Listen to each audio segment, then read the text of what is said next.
वास्तु में प्रवेश द्वार का क्या महत्व है?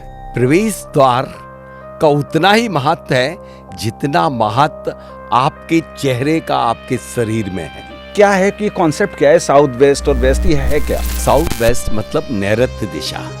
नैऋती देवता का स्थान के कारण उसे नैऋत्य कोण विदिशा का नाम दिया गया। जिस गतिमान से सूर्य पूर्व से पश्चिम तक पहुंचता है, उसी गतिमान से दिन भर की दिनचर्याओं को व्यवस्थित करने का नाम है वास्तु। जहां पर सूर्य की किरणें प्रवेश नहीं करती हैं, उसे डेड लैंड बोला जाता है। भवन की संरचना का बहुत बड़ा महत्व है या भूमि की एनर्जी का बहुत बड़ा महत्व है? घर की वास्तु का फाउंडेशन उसकी लैंड एनर्जी है।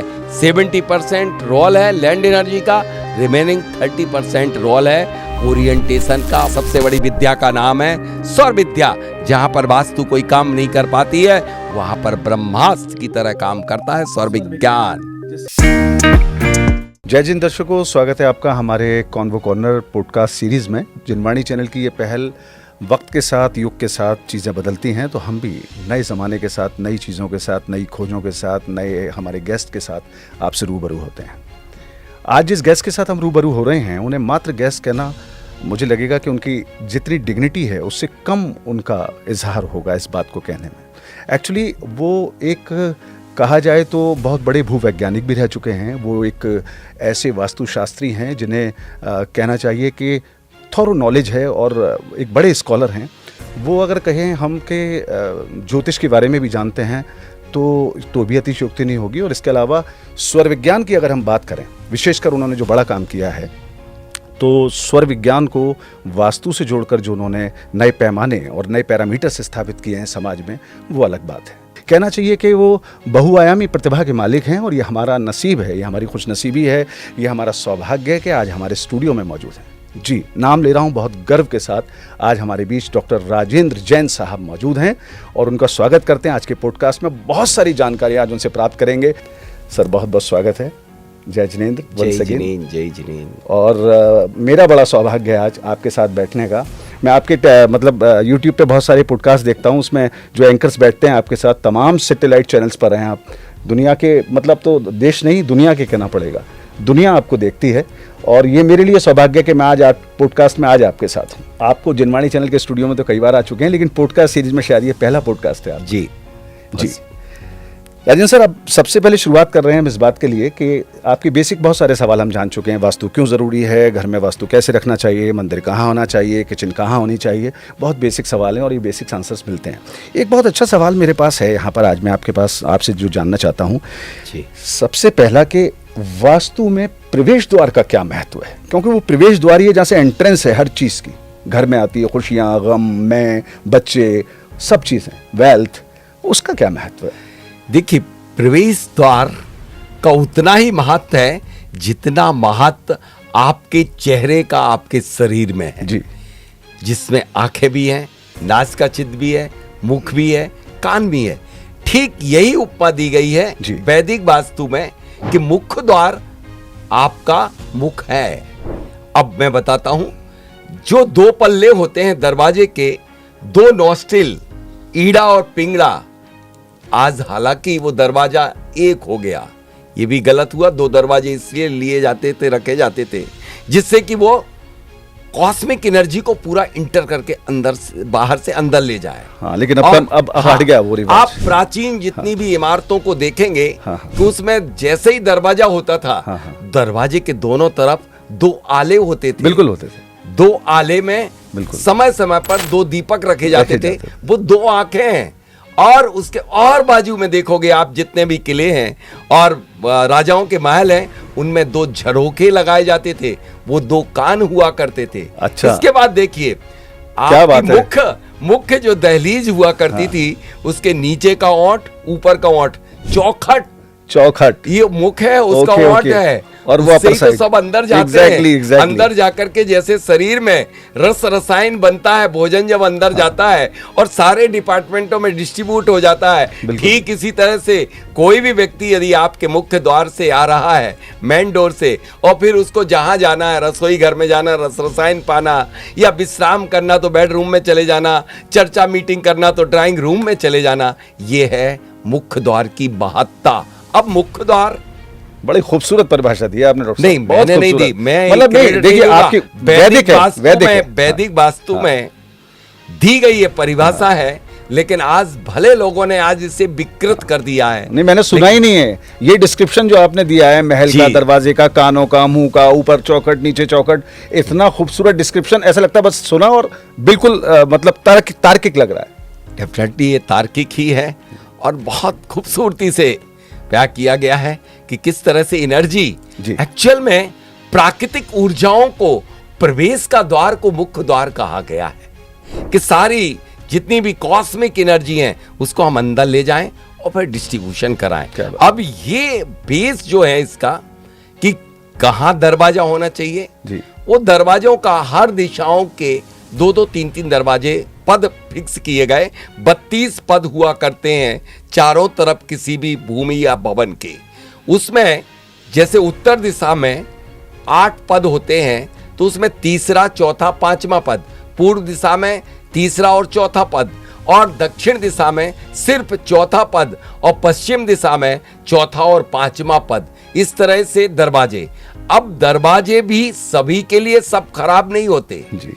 कुंडली के हिसाब से जिनका मंगल उच्च का है उनको दक्षिण दिशा, जिनका सूर्य उच्च का है उसे पूर्व दिशा, जिनका बुध उच्च का है उन्हें उत्तर दिशा, और जिनका शनि उच्च का है उन्हें पश्चिम दिशा। इस तरह से दिशाओं का निर्धारण। एक मिनट रुकूंगा, क्योंकि देखिए हम यहाँ पॉडकास्ट इसलिए नहीं कर रहे हैं कि हमें बहुत सारे लोगों तक अपनी बात को सिर्फ एक तरफा पहुंचानी है। मुझे सवाल उठ रहा है इसमें। जी। आपने कहा किसी का शनि उच्च है या नीच है या जो भी है, तो घर में तो अलग अलग तरह के लोग हैं, तो कितने दरवाजे लगे? बहुत बढ़िया वैदिक वास्तु में बात कही गई है। सिर्फ आप गृह स्वामी का देखिए, अच्छा, और 3 पीढ़ी तक कुछ मत देखिए और सोचिए। एक गृह स्वामी का करने के बाद, जैसे आप अपने घर के मालिक हैं, अब आपने अपने राशि से अपनी कुंडली को देख करके दरवाजे को नियत कर लिया, निर्धारित कर लिया। अब आपके बेटे, आपके पोते को भी वही रहेगा और शुभ फल देगा। ये वैदिक वास्तु का सिद्धांत है। क्या बात, 3 पीढ़ी के लिए। वही मैंने कहा कि अगर इतने सारे लोग हैं तो आप कह रहे हैं कि अब किसी की कोई राशि कहीं उच्च है, कितने दरवाजे वाला ही घर हो जाएगा। किसी के भी, हालांकि राशि तो घर के मेंबर जो बनते हैं ना, ज्योतिष का जो सिद्धांत, वो इसलिए बनते हैं कि बहुत सारी समानता उनमें होती है, तब वो एक घर के सदस्य बनते हैं।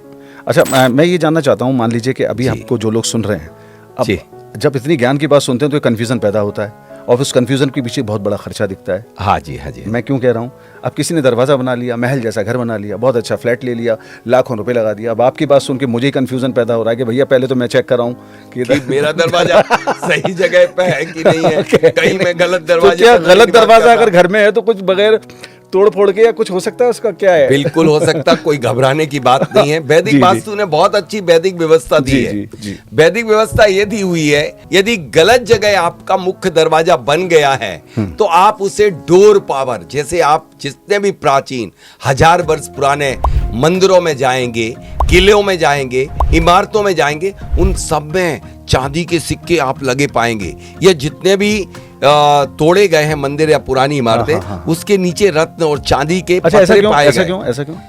ये इसको कहते हैं डोर पावर, यानी कि उस दरवाजे की ऊर्जा को इतना इनहैंस कर दो कि जिससे कि गलत जगह भी दरवाजा बन जाए तो भी कोई टेंशन करने की जरूरत नहीं है। जैसे उत्तर और पूरब के दरवाजे में आप चांदी का पतरा डाल दीजिए। अच्छा। और दक्षिण दिशा जमीन के अंदर मतलब दहलीज के नीचे। समझ गया। हालांकि आज तो वो जो आपने बताया था ये होट वाला, आज तो दहलीज ही निकाल के अलग कर दी गई। चौखट को आज तिरखट बना दिया गया। तिरखट कैसे? तिरखट 3 पीस, मतलब 2 खड़े, एक ऊपर का, अच्छा, जो नीचे, अच्छा, नीचे पत्थर हो गया या बेस जमीन हट गया, वो हट गई। कल्चर ही नहीं है। चौखट इसलिए उसका नामकरण किया गया था, 4 पीस को चौखट। लेकिन अब बड़ा शाब्दिक अर्थों से देते हैं, बहुत शब्दों से सही नाम लेना पड़ेगा। तिरखट लगाते हैं, नाम बोलते हैं चौखट, स्थापना तिरखट को लगाते हैं। तो तिरखट नहीं, चौखट के नीचे चांदी डालिए। घर में रखी चांदी कोई काम की नहीं है। माँ की पहनी हुई हो, क्या बात, माँ की पहनी हुई हो तो खूब धन संपदा को बढ़ाएगी। चंद्रमा का दुआएं होंगी, उसमें दुआएं होंगी, माँ की एनर्जी होगी। बेशक। और चंद्रमा का प्रभाव बढ़ेगा। हाँ। क्योंकि चांदी चंद्रमा की और माँ रिप्रेजेंट करती है, लिविंग है माँ। हाँ। माँ रिप्रेजेंट करती है चंद्रमा को। अच्छा। तो मैंने तो हजारों जगह, लाखों जगह ये डलवाया है, चाहे वो N1 में हो, चाहे N6 में हो, चाहे N7 में हो या N8 में हो, कर्ज द्वार पे भी हो, लेकिन जैसे ही चांदी डल के चांदी चांदी हो जाती। एक मिनट रुकूंगा बीच में। आपने कहा मैंने कई द्वारों पर डलवाया। जहां तक मुझे नॉलेज है, मैं सारे परिवारों का नाम नहीं लेना चाहता, लेकिन आपने बड़े बड़े औद्योगिक घरानों में काम किया है और अपना एक्सपर्ट सॉल्यूशंस दिए हैं। मुझे जहां तक पता है, शायद मुझे कहना चाहिए कि नहीं पॉडकास्ट में, बिरला परिवार से भी आपका संबंध रहा है। देखिए, मैं ज्यादा नाम नहीं ले रहा हूँ क्योंकि और लोगों के लिए नाम लेना ठीक नहीं है। नाम में कोई दिक्कत नहीं है। मैं जैसे MP बिरला ग्रुप ने एक सीमेंट इंडस्ट्री रिलायंस से खरीदी थी। जी, ठीक है, मैहर में। जी। और वो लोग अच्छा बिजनेस नहीं कर पा रहे थे। लेकिन ये बता देना चाहता हूँ कि वो बहुत बढ़िया बिजनेस कर रहे हैं। अच्छा। उसका नॉर्थ वेस्ट में कोई प्रॉब्लम मतलब पहले नहीं कर पा रहे थे। मैंने सिर्फ चांदी का ही प्रयोग किया है उसमें, और कुछ भी नहीं। 1 kg चांदी, 1 किलो चांदी डलते ही चांदी हो गई। आज देख लीजिए, उठा के देख लीजिए, MP बिरला ग्रुप की सीमेंट मैहर विथ लोकेशन से शायद एग्जाम्पल दे रहा हूं। उस चांदी से उनका सीमेंट सोना हो गया। सोना सर, डायमंड। क्या बात, डायमंड, क्या बात। आजकल सोशल मीडिया पर अब सब लोग देखते ही हैं। मतलब मैं तो कहूँगा यंग भी और बुजुर्ग भी, बच्चे भी, सबके हाथ में मोबाइल है। सोशल मीडिया बेनता है। अब तो कहना भी अलग होगा कि सोशल मीडिया को हटा दो, पॉसिबल नहीं है। तो सारा ज्ञान वहाँ से आदमी लेता भी है। लेकिन एक डिसएडवांटेज उसका ये है, जो कहना चाहिए, मैं तो कहूँगा बहुत गलत है ये बात, कि तमाम तरह के लोग, कोई रिस्ट्रिक्शन नहीं है, कोई भी वीडियो बना देता है। ये अभी आजकल साउथ वेस्ट और साउथ के बारे में बहुत आ रहे हैं, इतना कंफ्यूजन पैदा हो रहा है। ये क्या है कि कॉन्सेप्ट क्या है, साउथ वेस्ट और वेस्ट, ये है क्या? देखिए, साउथ वेस्ट मतलब नैऋत्य दिशा। अब नैऋत्य दिशा, नैऋत्य की पहले इसके मायने बताइएगा हमें। नैऋति देवता का स्थान के कारण उसे नैऋत्य कोण विदिशा का नाम दिया गया। 4 दिशाएं होती हैं। उसकी 4 विदिशाएं होती हैं। 4 दिशाओं के आप नाम जानते ही हैं। 4 विदिशाओं में ईशान, आग्नेय, नैऋत्य और वायव्य। तो नैऋत्य यानी साउथ वेस्ट के में दरवाजे का लोग कह रहे हैं कि जैसे पागल हो जाएंगे, मर जाएंगे, कैंसर हो जाएगा, एक्सीडेंट हो जाएगा। हुआ है, कुछ को होता है, लेकिन ध्यान रखना, जिनका राहु उच्च का है उनका कोई बाल बाका ना कर पाया ना कर पाएगा। ये बात बड़ी अधूरी सी सोशल मीडिया में वायरल करके लोग अपने व्यू बढ़ाना चाह रहे हैं, लेकिन ऐसा ना हो कि इस चक्कर में लोगों को हम कहीं बहुत ज्यादा भयभीत तो नहीं कर दे रहे हैं। मेरे पास सैकड़ों एग्जाम्पल हैं जिनके साउथ और वेस्ट में रोड जा रही है और दरवाजा भी वहीं से आया है, और वो 7वें आसमान पर तरक्की कर रहे हैं। इसी कई इंडस्ट्री आप उठा करके देख लीजिए।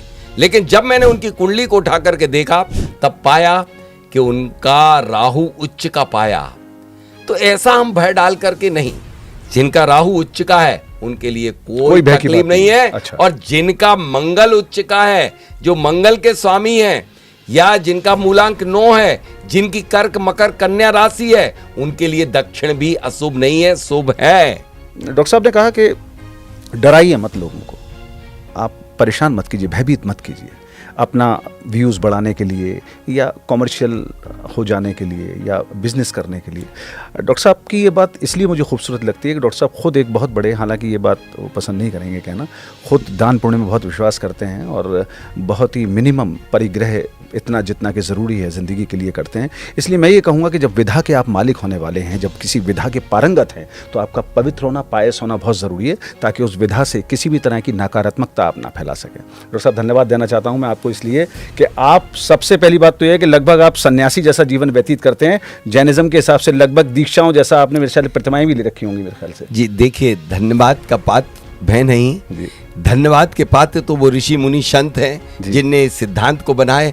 धन्यवाद के पात्र, या जिनको धन्यवाद शब्द देना भी उचित नहीं होगा, हमारे गुरुजी परमहंस से भी वर ऊपर हैं आचार्य भगवंत विद्यासागर जी महामुनिराज, जिनके ही आचरण को कुछ कुछ बाल के बराबर स्पर्श करता हूँ। बाल के बराबर ये हाल हो जाता है। हाँ, बाल के बराबर में ये हाल है। सही और जब, क्योंकि गुरुदेव की कृति और प्रतिलिपि हमारे पास है, हमारे पास उनकी पिछी पिच्छी का बेशक उपकरण मेरे पास है, बस उससे बड़ा बहुत जरूरी है। मैं यही कह रहा हूँ, जब विधा हमारे पास हो तो पवित्रता अंदर बहुत जरूरी है, अन्यथा उसका गलत इस्तेमाल हो सकता है। और सब ये वास्तु में सूर्य की रोशनी और चांद की चांदनी, जी, इसका भी कोई लेना देना है? मतलब सूर्य इतनी दूर है, चंद्रमा इतनी दूर है, तो मतलब कोई लिंक है इसका? हाँ, क्योंकि बहुत टाइम लगता है सूर्य को, रोशनी चंद्रमा को हाँ। आप तक रोशनी पहुंचाने में 8 मिनट 20 सेकंड लगते हैं। 8 मिनट 20 सेकंड में वो अपनी कॉस्मिक एनर्जी को आप तक दे पाता है। जी। मैं कहूं कि सारा सिद्धांत सिर्फ सूर्य पर ही निर्भर है वास्तु के। सूर्य पूर्व में उदित होता है, पश्चिम में अस्त होता है। जिस गतिमान से सूर्य पूर्व से पश्चिम तक पहुंचता है, उसी गतिमान से दिन भर की दिनचर्याओं को व्यवस्थित करने का नाम है वास्तु। ओरिएंटेशन अकॉर्डिंग टू सन, खुल के बताइए, नथिंग एल्स। कैसे? देखिए मैं बताता हूं। आप जो भी ओरिएंटेशन करते हैं, जैसे दरवाजा बनाते हैं, विंडो बनाते हैं, रसोई बनाते हैं, बेडरूम बनाते हैं और गेस्ट रूम बनाते हैं, ब्रह्म स्थान, तो सूर्य जहां जहां जब सनराइज होता है ईस्ट में, तब आप मेन डोर बनाते हैं। हाँ। फिर वो पहुंच जाता है 9 से 12 बजे तक। कहां पर सूर्य पहुंचता है? साउथ ईस्ट में, वहां पर खाना बनाते हैं। जब वह पहुंच जाता है साउथ में, तो इंफ्रारेड देता है, तो मोटी दीवारों दरवाजे बंद कर देते हैं। वो विश्राम की अवस्था है। और साउथ वेस्ट में सूर्य स्टेबल होने लग जाता है। साउथ में जैसे ठीक ऊपर पहुंचता है जब 12 बजे के बाद, हाँ जी, हाँ जी, हाँ जी, 2 बजे, हाँ। तो वो साउथ की स्थिति। और उसके बाद जब नॉर्थ वेस्ट में वह ठंडा वेस्ट में अस्त हो जाता है, तो नॉर्थ वेस्ट में चंद्रमा वेस्ट में उदय हो गया, मतलब अब चंद्रमा आ गया, शीतलता आ गई। तो आपने अपने घर के फ्रिज बनाए, लेकिन नेचुरल फ्रिज वो है, नॉर्थ वेस्ट में शीतलता देता है चंद्रमा, इसलिए आपने स्टोर रूम बनाया। खाद्यान्न पदार्थों को रखने का स्थान निर्धारित किया गया है। सारा चंद्रमा की चांदनी और ओरिजिनल प्राकृतिक सब कुछ 100 नहीं 1000% सनपाथ डायग्राम बनाना चाहिए सबसे पहले प्रत्येक वास्तुशास्त्री को, प्रत्येक घर में, कि सूर्य की किरणें किस किस मौसम में कहां कहां आती हैं, वहां पर वो एनर्जेटिक आइटम लगाएं। वहां पर विंडो नहीं तो डोर नहीं बन पाता तो विंडो बनाएं, या फिर वो दीवारें पतली रखें, जिससे कि सूर्य की किरणें आपके घर में प्रवेश कर सकें। जहां जहां पर सूर्य की किरणें प्रवेश नहीं करती हैं, उसे डेड लैंड बोला जाता है। शायद इसलिए वैदिक वास्तु का सिद्धांत है कि बेसमेंट नहीं बनाना चाहिए, क्योंकि वहां पर सूर्य की किरणें नहीं पहुंच सकती हैं। क्या बात है? सूर्य की किरणों में सिल्वर गोल्ड सब कुछ है, विटामिन डी, वो जो मैं अभी सोना चांदी की बात कर रहा हूं, सोना चांदी की बात कर रहे हैं आप, तो सोना गोल्ड मिलता है। आत्मा का च्यवनप्राश है उसमें। आत्मा के च्यवनप्राश से भी बहुत बड़ा च्यवनप्राश है। क्या बात? सिल्वर है, गोल्ड है, आयरन है, विटामिन हैं, मिनरल्स हैं, एवरीथिंग। जब वो इंफ्रारेड आ जाती हैं 2 बजे के बाद, तब उसको दीवालों को मोटी कर दो, इसलिए कि इंफ्रारेड नहीं चाहिए मुझे। बंद कर दो। हाँ, बंद कर दो। अभी बंद कर दो, विश्राम करो। मेन प्रिंसिपल जो है वास्तु का, सूर्य से चल रहा है। Gravitational force and magnetic field. Magnetic field क्या है? चंद्रमा, जब चंद्रभेदी और सूर्यभेदी प्लाट को कहा जाता है वास्तु में, जिसकी नॉर्थ साउथ एक्सिस लंगर होती है, वो चंद्रभेदी, मतलब उसमें चंद्रमा का प्रभाव होगा, तो घर में सुख शांति होगी, व्यापार की वृद्धि होगी। और सूर्य मतलब पाथ है ईस्ट वेस्ट एक्सिस, जिनमें लांगर होगी, वो सूर्यभेदी प्लाट, यानी कि वह प्लाटों को आपके लिए मंदिर के लिए सर्वश्रेष्ठ होते हैं, क्योंकि प्रभु ही बैठ सकते हैं सूर्यभेदी प्लाट में, और तो कोई झेल भी नहीं सकता है। नहीं झेल सकता। एक और सवाल है हमारे पास आपसे, बड़ा मज़ेदार सवाल है। ये जानना चाहते हैं, ये बिल्कुल सीधा मतलब हमारे लोगों से जुड़ा हुआ सवाल है, जो उनके लिए बहुत ज़रूरी है। आप बहुत सारे फिलोसफिक सवाल भी देते हैं, और कई बार बहुत गहरी फिलोसफी में भी चले जाते हैं, लेकिन बहुत ही ईजीली समझाते हैं, तो मज़ा भी आता है समझने में। ये सवाल डायरेक्ट जुड़ता है हमारा, ये जो भवन की संरचना है, ये भूमि की जो एनर्जी है, आपका जीव वास्तु भी है, और आपने इससे बहुत लोगों को लाभ पहुंचाया, आप स्वर विज्ञानी भी हैं। फिलहाल मैं सवाल ये कर रहा हूं कि भवन की संरचना का बहुत बड़ा महत्व है या भूमि की एनर्जी का बहुत बड़ा महत्व है? देखिए, आपसे मैं पूछ रहा हूं, आप धरती में बैठे हैं कि आसमान में? जब आप भवन बनता है, मैं तो धरती में बैठा, धरती में बैठते ना, इस वक्त भी बैठे इस वक्त भी धरती पर बैठे, और आसमान की ऊर्जाएं 8 मिनट 20 सेकंड में आप तक आएंगी। सबसे पहले एनर्जी कहाँ की होगी? यदि मैं आग लगाऊंगा, मैं यहाँ 70% रोल है लैंड एनर्जी का। अच्छा। जिस माँ की कोख में आप पलते हो वो बेस धरती माँ की बेस है। लेकिन आज वैदिक वास्तु की हत्या ही कर दी गई। आज लोग कॉस्मिक एनर्जी को ज्यादा मानने लगे, यानी कि ओरिएंटेशन जो किया जाता है वो कॉस्मिक एनर्जी पे आधारित होता है कि सूर्य की किरणें, चंद्रमा की किरणें आएंगी, वो जहां जहां पहुंचेंगी उससे ओरिएंटेशन। लेकिन जिस पर आपका घर का फाउंडेशन टिका हुआ है, वो फाउंडेशन महत्वपूर्ण है या क्या है? बिल्डिंग बनना धराशायी हो जाएगी यदि फाउंडेशन अच्छा नहीं हो। ठीक इसी तरह से आपके घर की वास्तु का फाउंडेशन उसकी लैंड एनर्जी है। 70% रोल है लैंड एनर्जी का, रिमेनिंग 30% रोल है ओरिएंटेशन का। I mean to say that cosmic energy, सूर्य की किरणें जब, या चंद्रमा या शुक्र या शनि, जो भी ग्रह हैं, वो अपनी एनर्जी को डिस्ट्रीब्यूट करते हैं यहाँ पर धरती पर, तो एक एक दिशा में उनकी प्रोजेक्ट होती है। दोस्तों, आज मैं उस चीज को ओपन कर रहा हूं जिसके कारण वास्तविक परिभाषा ही इस देश में परिभाषित नहीं हो पा रही वास्तु के नाम की। क्योंकि वास्तविक परिभाषा ये है कि वास्तु संस्कृत के वत् शब्द से उत्पत्ति हुई है, जिसका शाब्दिक अर्थ है सिर्फ निवास की भूमि। भूमि कैसी है? जागृत है, सुप्त है, बाधित है, सापित है, निगेटिव है, पॉजिटिव है, योग्य है, अयोग्य है, किस योग्य है, किस कार्य के योग्य है, इसका निर्णय करने का नाम वास्तु है। अच्छा। 70% रोल जो मैंने कहा है। अब उस लैंड कैसी है, उसके अकॉर्डिंग ही आपको उस पर आपके कार्यों के लिए सिलेक्ट करना है। मैंने देखा कितने लोगों ने सब कुछ उल्टा बना लिया, बिल्कुल उल्टा बना लिया, और वो भी मजे में पाए गए। रीजन ये कि वहां की 70% लैंड एनर्जी वो बेहतर, बहुत बढ़िया थी, वो बहुत मजबूत थी। उसने उसको भी हटा दिया, उसके नेगेटिव को भी हटा दिया। और एक जब हमने कई एग्जाम्पल ऐसे देखे कि जिनके यहाँ की लैंड एनर्जी पुअर थी और उनने पूरा ओरिएंटेशन ईशान पर बाकायदा सारे पदों के हिसाब से दरवाजे और वो सब बना लिया, 360, फिर भी एनपीए हुए वो, फिर भी उनके घर बर्बाद हुए, फिर भी घर में अशांति छाई गई, रात में आवाजें पाई गई। उसका कारण ये था कि लैंड एनर्जी बहुत पुअर थी, बहुत निगेटिव थी, और वो 70% पार्ट है, 70% पार्ट है। इसलिए दोस्तों, आपने भी देखा होगा, तर्क कुतर्क आप करते होंगे कि उनके घर में तो ईशान में टॉयलेट बनी है, फिर कैसे हो रहा है, उनके घर में तो ईशान में चूल्हा जल रहा है, और उनके घर में तो ये ईशान में बेडरूम बना हुआ। वो तो बड़े मजे में मेरे ऊपर वाला फ्लैट वाला, कई और फैक्टर्स काम करते हैं, एक ही फैक्टर पे नहीं। हम अपनी सीमित बुद्धि से, लिमिटेशन से एक ही फैक्टर के हिसाब से पढ़ लेते हैं और उसको बात करते हैं। बट एज ए स्कॉलर जब आप बता रहे हैं तो मल्टी फैक्टर्स काम कर रहे हैं, उसके हिसाब से आपका अलग काम कर रहा, पैर अलग काम कर रहा, नजर अलग काम कर रही है, जुबान अलग काम। जुबान ऐसा नहीं कर सकते कि एक अकेले से सब पार हो जाएगा। इसलिए लैंड एनर्जी का रोल 70% है, और यदि जहां पर लैंड एनर्जी बढ़िया होती है वहां पर ओरिएंटेशन के संबंधी दोष अपने आप नलिफाइड हो जाते हैं। अब जरा एक लालच का प्रश्न आ जाता है। हाँ बिल्कुल, लालच क्या मतलब? आदमी आपको सुनना है, आप एक्चुअली इतने गहरे जा चुके हो, आप इतनी मतलब कहना चाहिए आप हजारों PhD के बराबर आपने ज्ञान ले रखा है। अब होता क्या है, आप इतने गहन चले जाते हैं कि आपको समझने के लिए डाइल्यूट करना पड़ता है मुझे ज्ञान को आपके। आप गहराई में चले जाते हैं, आपका उद्देश्य ये नहीं होता है कि लोग आपको सुने, आपको बुलाएं और आपको धन कमाना है। एक्चुअली आपको ज्ञान को प्रवाहित करते हुए एक तरीके ब्राह्मणीय स्वरूप में आ जाते हो।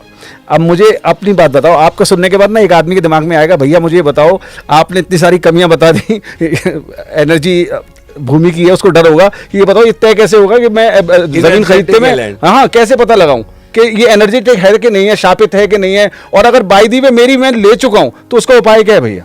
देखिए, बहुत सरल से तरीके आप सबको बताना चाहता हूं, क्योंकि ये विषय वास्तव में बहुत टफ भी है, बहुत इजी भी है, क्योंकि इसकी तो एनर्जी चेक करने की करीब 37 मेथड हैं, मेजर 37 तरीके हैं मेजरली।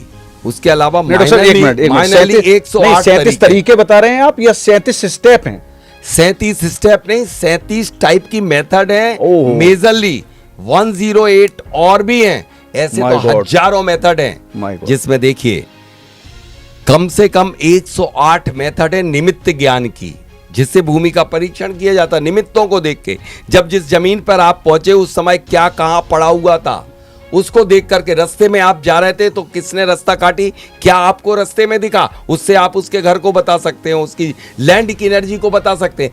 फिर आप अच्छा। जिस भूमि पे पैर रखते हैं, पैर रखते ही आपकी सांसों सांस में परिवर्तन आ जाता है और आपकी सांस आपको उस भूमि की एनर्जी को बता देती है कि वह भूमि रेसिडेंशियल पर्पस की है। अब यहाँ स्वर विज्ञान जोड़ दिया आपने। मैंने नहीं जोड़ दिया। नहीं, मतलब आप काम करते हैं ना उसको, आपने रिलेट किया उसको। भगवान शिव ने जोड़ा है। अच्छा। भगवान सुखचंद आचार्य ने, भगवान शिव ने जो पार्वती को ज्ञान दिया था, वो मेरा ज्ञान नहीं है। लोग आज की डेट में कहने लगे उसको तो कहते हैं विज्ञान भैरव तंत्र है, शायद कुछ ऐसा है मेरे ख्याल से। साहब, उससे बड़ा कोई तंत्र, उससे बड़ा कोई मंत्र, उससे बड़ा कोई यंत्र इस विश्व में नहीं है। 3 लोक में सबसे बड़ी विद्या का नाम है स्वर विद्या। जहां पर वास्तु कोई काम नहीं कर पाती है, वहां पर ब्रह्मास्त्र की तरह काम करता है स्वर विज्ञान। जिससे आपने कहा कि जमीन पे रखते ही ज्ञान नहीं है, वो बदल जाएगा। जमीन पे स्वाभाविक है। तो ये एक आम आदमी पता लगा लेगा। जब आप किसी आम आदमी की सांसों से, क्यों नहीं, वो सांसों से कभी मुखातिब नहीं होता है। अच्छा, लेकिन उसकी सांसें तो प्रॉपर काम करती हैं। जिस दिन सांसें काम करना बंद कर देंगी, उसका तो काम तमाम हो जाएगा। काम तमाम हो जाएगा। उसकी सांस उसे सब कुछ बताती है, हर मिनट हर सेकंड का भविष्य बताती है। Exactly. लेकिन वो उससे फ्रेंडली होता ही नहीं है। बेशक सही बात है। तो सांसों के माध्यम से उस भूमि को पहचाना जा सकता। आज मैं आप सभी को एक ऐसी मेथड बता देना चाहता हूं जिससे हर व्यक्ति आसानी से पहचान सके उस भूमि की लैंड एनर्जी।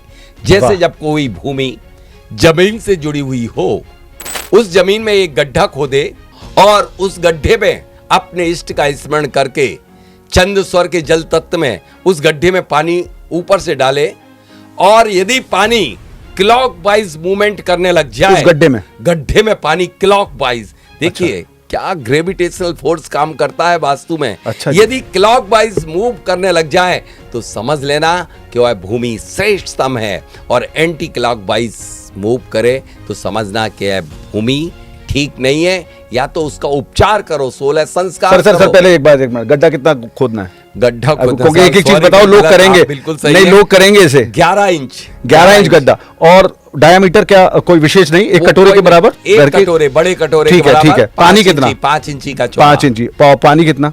पानी तो जितना उसमें भर जाए उतना भर जाए। और ये कैसे पता लगाऊंगा मैं? ये देखिए, ये बाई नाक है जो चंद्र नाड़ी है, ये दाई नाक है सूर्य नाड़ी है। आप ध्यान दीजिएगा, सारी चीजें समझ लीजिए। हाँ जी, चंद्र नाड़ी में डालें। शुरू से बताइए सर, कैसे करें जाएं? मैं एक बार पुनः बता देता हूं, और आप कहेंगे तो मैं कई मेथड बता। नहीं, लोग नोट कर रहे होंगे इस वक्त इसको, उनके लिए बड़े काम का है। हाँ, मैं आपको बता दूं जी, 1000 मेथड एक तरफ, कई करोड़ों के इंस्ट्रूमेंट एक तरफ, लेकिन ये 2 मेथड जो हैं, एक स्वर की मेथड, जितना बड़ा अरबों का इंस्ट्रूमेंट प्रभु ने आपको इन्वेंट करके भेजा है, उससे बड़ा इस दुनिया में कोई इंस्ट्रूमेंट नहीं बन सकता।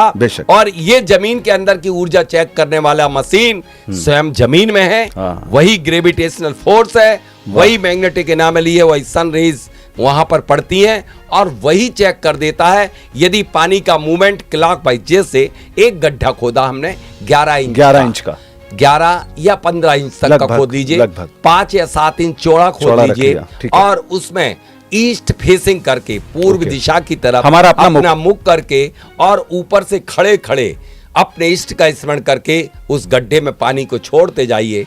जब गड्ढा भर जाए तो उसके मूवमेंट, धाराएं जो पानी की चलेंगी, वो घड़ी के दिशा में क्लॉकवाइज चल रही हैं, एंटी क्लॉकवाइज चल रही हैं, उसमें एयर बबल बन रहे हैं, क्या बन रहे हैं, उससे आप समझ जाओगे कि वह भूमि कैसी है।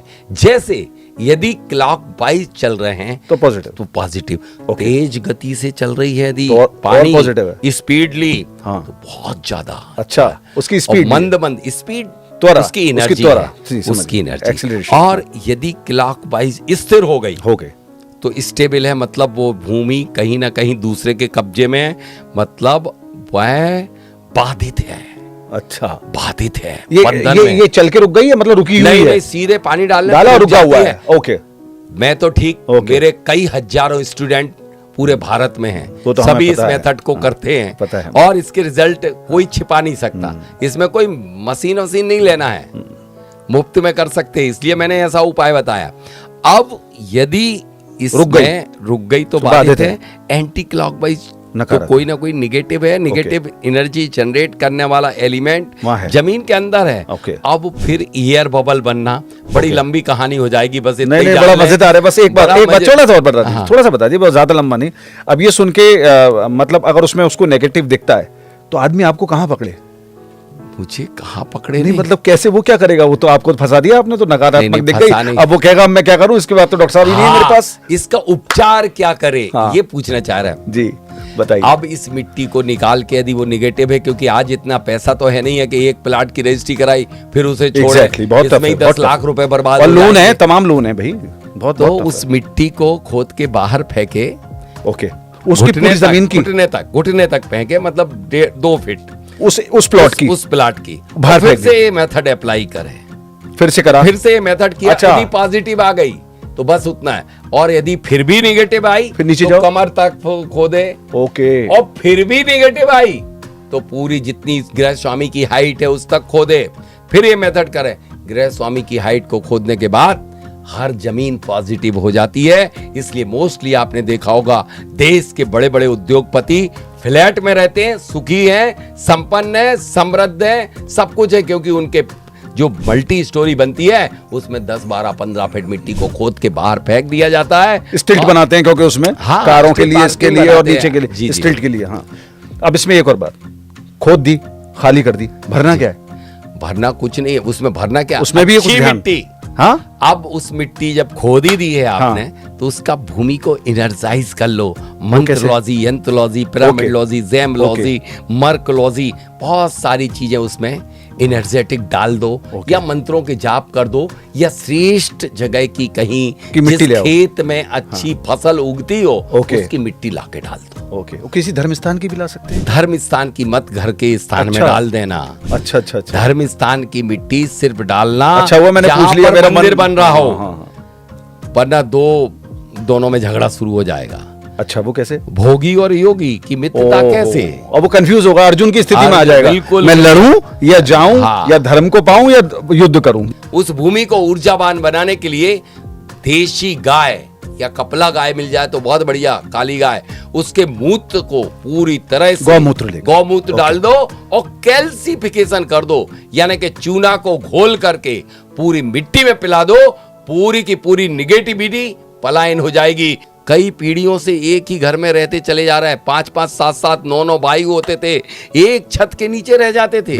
आज तो एक से दूसरा हुआ, घर का बंटवारा, न्यूक्लियर फैमिली में बंटवारा हो जाता है, न्यूक्लियर फैमिली में बंटवारा होने लगा। ये दुष्परिणाम है कि आपने कैल्सिफिकेशन, हम दूर जा रहे हैं, अपनी जड़ों से दूर जा रहे हैं, अपनी रूट से अलग हट गए। आप वैदिक वास्तु को बिल्कुल छोड़ के आदमी निकल पड़ा है।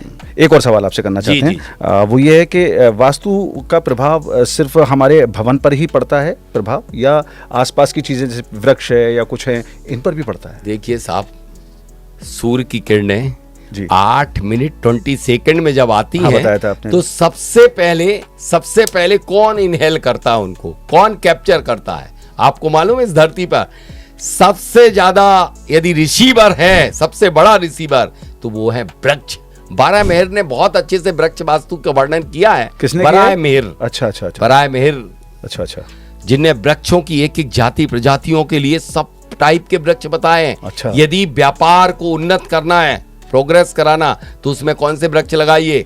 मैं तो पहली बात तो आपके प्रश्न का जवाब दे दूं, वरना हमारे दर्शक कहेंगे कि आपके घर पर ही प्रभाव बाद में पड़ेगा।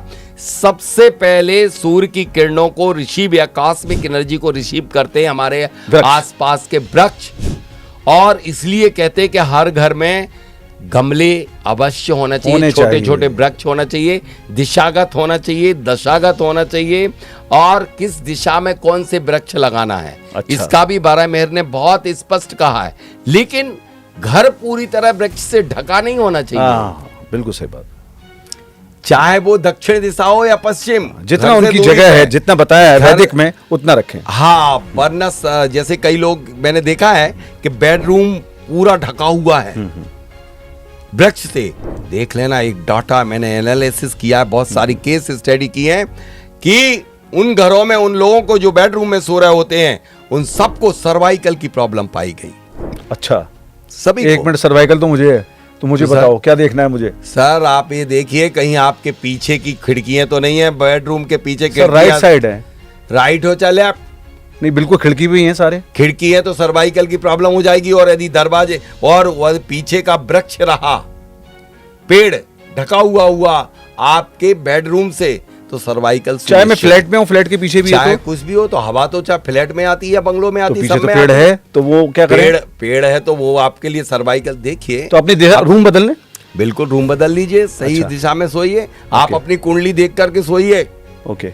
कई लोग अच्छा। आज जो कह रहे हैं, सॉरी मैं यहाँ आपको ज्यादा समय ले रहा हूँ। नहीं बड़ा अच्छा लग रहा है, बड़ा अच्छा लग रहा है। नहीं। डॉक्टर साहब सही बताऊं तो ये सवाल ही ज्यादा इंटरेस्टिंग है लोगों के लिए, उनकी जिंदगी देखिए से जुड़े सभी लोग कहते हैं कि सब लोग वास्तु के अनुसार उनके लिए साउथ वेस्ट ही बेडरूम श्रेष्ठ होगा। हाँ। लेकिन जिसका राहु केतु नीच का होगा, राहु, उसके लिए साउथ वेस्ट भी ठीक नहीं होगा। वो इसे कहते कस्टमाइज्ड वास्तु। वो पहले स्टडी करें अपने कुंडली की कि उस व्यक्ति के भाग्य को जागृत करने वाली उस कुंडली में कौन सी दिशा उनके बेडरूम के लिए सर्वश्रेष्ठ हो रही है, कि उनके भाग्य को जागृत कर रही है। यदि उनका मंगल उच्च का है तो दक्षिण दिशा में सुला दीजिए। अच्छा, दक्षिण दिशा में सो सकता है। ओके। और यदि उसका सूर्य उच्च का है तो कोई दिक्कत नहीं है, भले वो ग्रह स्वामी है, उसको ईस्ट डायरेक्शन में बेडरूम बना दीजिए। मैंने तो उत्तर दिशा में भी ग्रह स्वामी को सुलाया है। एक ऐसा किस्सा था कि एक व्यक्ति बहुत परेशान था, बोले वास्तु के अनुसार ही मैंने घर बनाया, और वास्तुविद ने मुझे साउथ वेस्ट में सुलाया। मैंने उनकी कुंडली को उठा के पढ़ा, ऐसी कुंडली ली, देखी तो उस कुंडली में देखा कि राहु नीच का था। मैंने कहा एक काम करिए साहब, आप उत्तर दिशा में एक रूम है, उसमें आप सो जाइए। अच्छा, ओके। उसने कहा सर उसको विश्वास नहीं हो, क्योंकि बहुत मोटी फीस दे करके उसने ये दिशा का चयन करवाया किसी को। हाँ। मैंने कहा साहब आप मुझे फीस मत देना, जब देना जब आपको काम हो जाए, संतुष्टि हो जाए, आपको रिजल्ट मिल जाए। बेशक सही बात। वो व्यक्ति मेरे इस बात से बहुत प्रभावित होकर के और नॉर्थ में चला गया। 7 दिन बाद उस व्यक्ति का फोन आता है कि सर, अच्छा, मेरा जो 7 करोड़ रुपए जहां की डील थी, मतलब जो पैसा था वो नहीं आ रहा था, वो पैसा आ गया। अच्छा जी। मुझे नींद आना शुरू हो गई, मुझे बहुत बढ़िया। अब नीच जो तुम्हारी गड्ढा है, उस गड्ढे में ही जाओगे।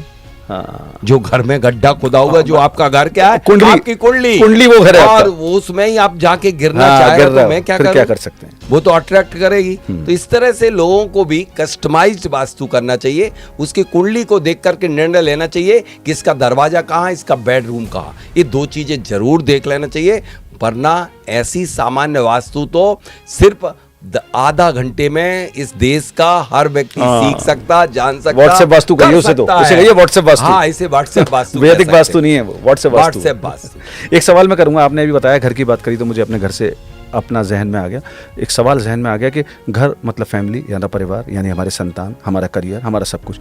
वास्तु का क्या व्यक्ति के व्यक्तिगत घटनाओं पर ही फर्क पड़ता है या उसकी संतान, उसके करियर, इस पर भी?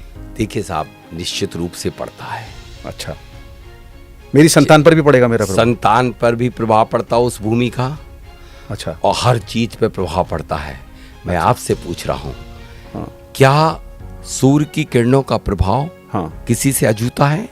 नहीं है, सब पे पड़ेगा। चाहे हिंदू हो, मुस्लिम हो, सिख हो, ईसाई हो, सबके ऊपर धर्म जाति समुदाय से कोई मतलब नहीं। ठीक इसी तरह से आपकी भूमि की एनर्जी या जियोपैथिक एनर्जी मतलब भूमिगत एनर्जी, कॉस्मिक एनर्जी मतलब ग्रहों से आने वाली एनर्जी, जिस भूमि पर जो व्यक्ति रहेगा, जिस भूमि पर जो व्यक्ति रहेगा उसकी एनर्जी का प्रभाव उससे अछूता नहीं रहेगा। यदि उसकी कुंडली में वो बच्चा पढ़ रहा है, एजुकेशन है, और यदि गलत लैंड एनर्जी है और ओरिएंटेशन भी गलत है, तो मैंने कितने जगह देखा है कि बच्चों के कैरियर खराब हुए हैं। चाहे वो कितनी मेहनत कर रहे हैं, उन्हें मेहनत का रिजल्ट नहीं पाया गया। इसलिए निश्चित रूप से पड़ता है। कई जगह देखा कि बच्चों की शादी नहीं हो रही, उनके ईशान में टॉयलेट बनी थी और जुपिटर उनका कुंडली में नीच का था, तो उनको जैसे ही टॉयलेट हटवाया गया, काम सही हाँ। अच्छा, लेकिन सीधा प्रभाव पड़ता, लेकिन प्रभाव कब पड़ता ये बात अलग है। नहीं, ये कब पड़ता है एक और बात है। वास्तु हमने पढ़ी, अपने आप ही अपने उपाय करे, कोई चलते फिरते वास्तुविदों से कोई बातचीत कर ली जिन्होंने भी व्हाट्सएप यूनिवर्सिटी से ज्ञान लिया है, फिर उसके हिसाब से असर नहीं आया तो वास्तु गलत सिद्ध कर दिया। लोग ऐसा ही तो करते हैं, वास्तु गलत थोड़ी हो जाती है। वास्तु गलत नहीं होती है, सूर्य और चंद्रमा कभी गलत नहीं हो सकता है, और सूर्य चंद्रमा की कलाओं के ऊपर वास्तु के सिद्धांत आधारित। लेकिन इतना पढ़े तो सही, कोई उस वैदिक को तो पढ़े। अरे लोग तो क्या पता क्या पढ़ रहा है, भारत में विदेश की वास्तु को लगा रहे हैं। हाँ। डॉक्टर साहब, अभी हम बात कर रहे थे थोड़ी देर पहले, तो आपने कहा था कि नागपुर का एक किस्सा था जहाँ टॉयलेट गलत जगह बना था, तो 2-3 सवाल इसमें आ गए हैं। जी। एक तो मेरे पास सवाल ये है, मैंने उसी वक्त नोट करके रखा है कि आजकल टॉयलेट को लेकर काफ़ी डर पैदा किया जा रहा है। तो मतलब बड़ी वैसी बीमारी है, कहना नहीं चाहिए, लोगों को यहाँ तक डराया जा रहा है। और कुछ लोग तो आपसे ही सीखे हुए लोग हैं, मैं नाम नहीं लेना चाहता यहाँ, लेकिन आप ही से शिक्षाएं, दीक्षाएं और ज्ञान लिया है, लेकिन वो भटक जाते हैं कुछ लोग। ऐसी भी कुछ वायरल वीडियो हैं जिसमें वो ये कह रहे हैं कि अगर ईशान कोण पर किसी भी प्रकार से टॉयलेट बन गया तो कैंसर हो जाता है पूरे घर को। तो क्या ऐसी शिकायत भगवान ना करे, जहाँ नागपुर में आपने करा था, ऐसी कोई बात थी या ऐसा कोई उदाहरण या ऐसा कोई एग्जाम्पल? सर, उसके वो टॉयलेट 35 ईयर से बनी हुई थी, 35 साल से, ना तो उनके घर में पहले कैंसर हुआ, अब तो टूट ही गई। ये कहना मात्र भ्रमजाल है। किसी एकाध के घर में हुआ हो उसे जोड़ दिया और उसको हम सिद्धांत के रूप में प्रतिपादित करते नहीं हैं, कर सकते। तो ये वैदिक वास्तु के ऊपर सबसे बड़ा कलंक है। हो सकता है, लेकिन ऐसा सबके घर में, मेरे पास इतनी सैकड़ों नहीं, वो तो ऐसे वीडियो में ये कहते हैं होगा ही होगा, ऐसे ऐसा बिल्कुल गलत, बिल्कुल गलत, बिल्कुल गलत। फिर मैं देता हूं आपके लिए, जिनके यहाँ 50-50 साल से बनी हुई टॉयलेट ईशान में, जिनके प्लानेट अच्छे होते हैं, जिनका मार्केस ही गुरु हो, और उनके घर में बन जाए और मारक की महादशा अंतर प्रत्यंतर चल रही हो, तब वो बात अलग है। लेकिन सभी को ऐसा होगा, ये बिल्कुल गलत नहीं। पहली बात तो वो वास्तुवेदी नहीं है जो ऐसी बात क्यों करते हैं, ऐसा डराते क्यों है? मतलब धन वो के लिए? इस विषय पे मैं क्या चर्चा और क्या नहीं रीजन होगा? करूंगा। आप मत करिए, लेकिन मैं कहना चाहता हूं, मतलब हम यहाँ तक क्यों चले जाते हैं कि नहीं, मैं किसी तो को डरा दें हम? नहीं, हमारी पब्लिक गलत है। हाँ, वो सुनना चाह रहे हैं वो। मैं तो कह रहा हूं, मेरे ऊपर भी विश्वास न करें, विश्वास करें आप वैदिक ग्रंथों के ऊपर, उनको पढ़ें, उनको देखें, और उसके बाद निर्णय लें, उसके बाद डिसीजन करें कि क्या गलत क्या सही। गलत सही का तो निर्णय ये सोच के लेना है, लेकिन वो तभी होता है जब आप जैसे लोगों को भी सुना जाए और उनको भी सुना जाए, और लोग इतना वक्त निकालें, जल्दी ना करें। मुझे और उन्हें सुनने से कोई भी सबसे ज्यादा बेहतर तो ये है कि कहीं कोई प्रूफ भी देना चाहिए व्यक्ति के लिए कि इस ग्रंथ में ऐसा लिखा हुआ है। आजकल कोई बहुत बड़ा ज्ञानी जन्म नहीं ले गया, जो हमारे ऋषि मुनि थे उनसे बड़ा। बेशक सही बात है, वैदिक बात जो वैदिक बात। डॉक्टर साहब, ये बताइए, जो वास्तु का प्रभाव है, जैसे आप वहाँ टॉयलेट हटाया, वो तो सब सही हो गया, वैसे अगर मैं बात करूँ, क्या जीवन भर पड़ता रहता वो प्रभाव? नहीं, कोई भी वास्तु दोष का प्रभाव जीवन भर कदापि नहीं पड़ता। जैसे कोई आपके घर में कोई महादोष है, अच्छा, बड़ा दोष है, हाँ, जब उसकी उसी जैसे कि किसी के घर में पश्चिम में कोई दोष है, फॉर एग्जाम्पल के लिए, और उसकी जब शनि की महादशा आएगी और शनि नीच का है, तो निश्चित रूप से समझना कि उसके लेने के देने पड़ जाएंगे। उसको अच्छा। सबसे ज्यादा कष्ट उसी समय होगा। इसलिए ये ना सोचे कोई व्यक्ति कि उस व्यक्ति को किसी भी दोष का दुष्प्रभाव जीवन भर पड़ता है। यहाँ समझने का प्रयास करना कि जो 9 ग्रह है ना, 9 ग्रह आपके दिशाओं विदिशाओं में स्थित होते हैं। हाँ, बताया था आपने, मैंने पहले ही बताया था। तो जब आपकी कुंडली की दशा महादशा जो शुरू हुई और वही ग्रह का दोष यदि आपके घर में रहा, तब उसका दुष्प्रभाव, कष्ट, मुसीबत, परेशानी उस समय सबसे ज्यादा पड़ेगा। गुणनफल हो गया वो, गुणनफल हो गया। अच्छा, इससे एक जहन में सवाल आ रहा है, जैसे मैंने आपने बताया था, मेरे घर पे मैंने अपना जिक्र किया था जी, तो आपने कहा था कि अगर जो गृह स्वामी है, जो मेन है, मुखिया है, हाँ, उसका जो घर है, जिसका घर, तो जो लोग किराए पे रहते हैं वो तो गृह स्वामी नहीं है, तो उन पर क्या फर्क पड़ता है? उन पर कोई फर्क पड़ेगा? वो तो गृह स्वामी ही नहीं है उस जगह के।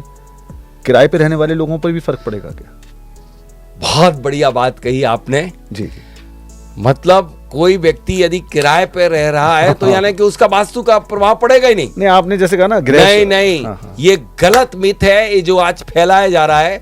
फिर तो ऐसा है कि जब कोई दुनिया में जितनी भी वास्तु लोग देखते हैं जो किराए की लेना है, फिर उन्हें वास्तु दिखाना ही नहीं चाहिए। हाँ, नहीं दिखानी अरे चाहिए। वास्तु की वह परिभाषा को देखो हाँ। कि जब जो व्यक्ति जहां रहता है उसके ऊपर प्रभाव पड़ता, वरना तो श्रवण कुमार जहां जा रहे थे ना, तो वो उनकी तो नदी का तीर किनारा उनका था नहीं, उनने पैर रखा वहां पर और पैर रखते ही वहां की निगेटिविटी उनके बॉडी में प्रवेश की और उनकी मति भ्रष्ट हो गई कि मैं पिता को कंधे पे क्यों ला दूं। तो ये बहुत बड़ा भ्रमजाल है। जो व्यक्ति जहां बसेगा उसका प्रभाव उसके ऊपर पड़ेगा। हाँ, इसके उल्टी मैं बात कहूं कि जो व्यक्ति जहां पर नहीं रहता है और उसके नाम से रजिस्ट्री भी है तो उसका कोई प्रभाव उसके ऊपर नहीं पड़ेगा।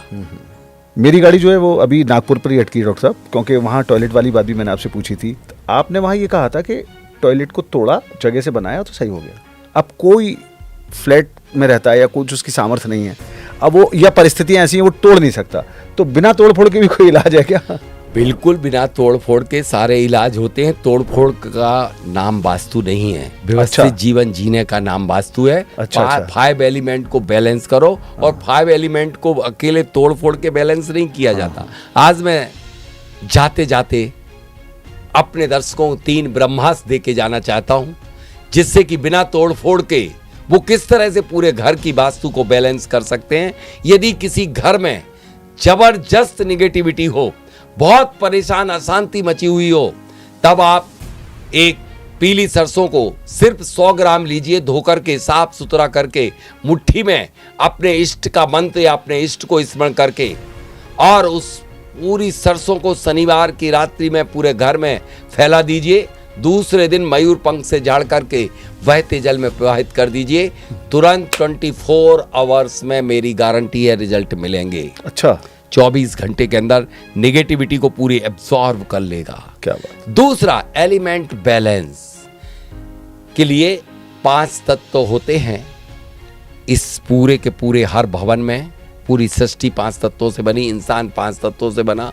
उनके लिए एलिमेंट बैलेंसिंग मेथड बता रहा हूं कि 4 नारियल लीजिए। अच्छा। 4 नारियल, 4 रंग के कपड़े, सफेद, लाल, पीला, हरा। नारियल सूखे? नारियल गीले, पानी अच्छा। युक्त, जल युक्त। जल युक्त। पीली सरसों लीजिए जी। हल्दी और सुपारी जी। और चांदी का 4 स्वास्तिक। सभी को एक एक कलर के कपड़े में रख करके रक्षा सूत्र से बांध लीजिए। ठीक है। ईशान कोण पर सफेद रंग का, आपके पूरे भवन के ईशान कोण पर सफेद रंग का नारियल हैंग कर दीजिए कॉर्नर में जाकर। अच्छा, वो दिखे या ना दिखे? ऊपर थोड़ा। हाँ, ऊपर। ओके। और आग्नेय कोण पर साउथ ईस्ट में रेड कलर, साउथ वेस्ट में yellow colour and north west में ग्रीन कलर का।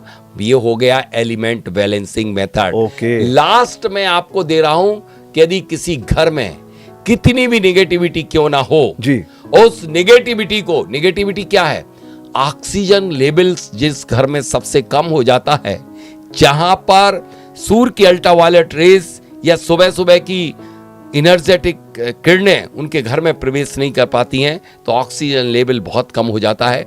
उसके लिए सबसे बड़ा ब्रह्मास्त्र बता रहा हूं जो रिजल्ट मिलेंगे।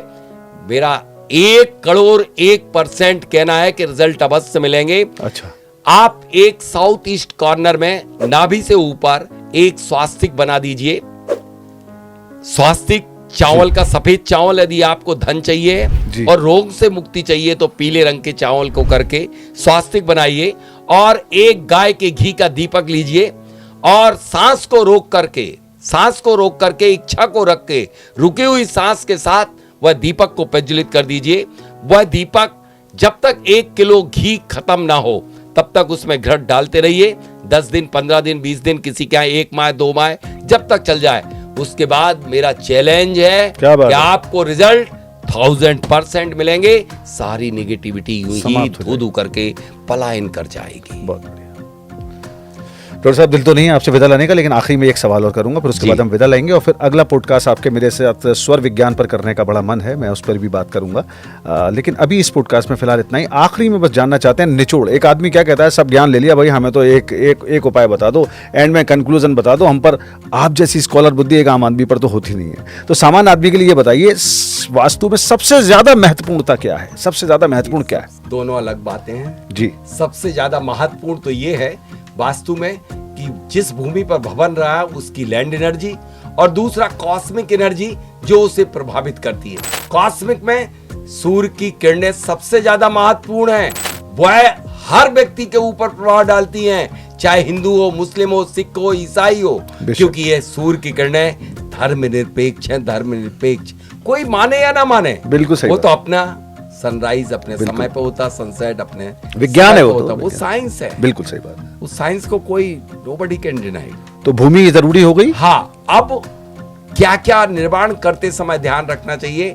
सबसे पहले जब आप घर बना रहे हैं तब आप अपने द्रव्य क्षेत्र काल भाव, यानी कि आप जब भी देखें तो उसमें मुहूर्त देख लें जब आप निर्माण करने जा रहे हैं। कई जगह मैंने पाया कि लोगों ने पूरा वास्तु से बना लिया, लेकिन मुहूर्त ही गलत समय पर कर लेने से उनको कई वर्ष लग गए निर्माण करने में। तो मुहूर्त देखें, फिर देखें कि जो मैप है, जो घर बना रहे हैं, उसमें मेन डोर सही जगह पर हो, रसोई घर सही जगह पर हो, बेडरूम सही जगह पर हो, बस इतना ध्यान रख लें, बस ठीक है।